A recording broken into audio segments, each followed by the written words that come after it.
355 steps.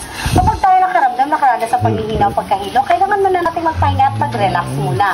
Meron po tayong balsa doon, pwede tayo sumakay ng ating balsa, tumawid tayo ng ating ilog, ngunit may bayad po ito. Doon po tayo makikipag-usap sa mga taong tagahila nito. Ang ating tinagukol sa hawak ito ng Iligan City at naging boundary po ito ng Linamon, Lanao del Norte. Meron po tayong guide, sila po magbitbit ng ating mga gamit, magbabantay po ng ating mga gamit, dahil baka po naman may mawala ng mga gamit natin habang tayo nag-i-enjoy sa paliligo, wala po tayo mapaghanapan dahil marami na pong tao sa baba.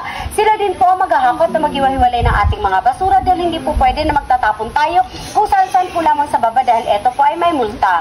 Kung sino sa atin na makikita mo ang huli na magtatapon ng kanyang basura sa baba, pag-akyat po nila, magbabayad po sila. At higit sa lahat, sila din po magbitbit ng ating life vest pababa at paakyat dito dahil kapag basa na po ito, mabibigat na po ito. Ang ating guide dito, hindi po sila nagtatrabaho dito. Siyempre, may bayad din po sila na 200 pesos bawat isa sa kanila. Kapag maganda naman po ang kanila servisyo sa inyo, pwede po ninyo itong dagdagan. Ang kanilang kinikita mula sa inyo, magagamit po nila ito.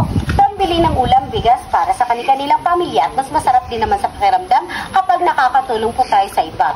Ako naman po inyong lingkod na nagsasabi, aanhin ba natin ang kagwapuhan kung pangit naman ang ating kalooban. Good afternoon, visitors from Cagayan de Oro City. Once again, mabuhay. Welcome to Tinago Falls.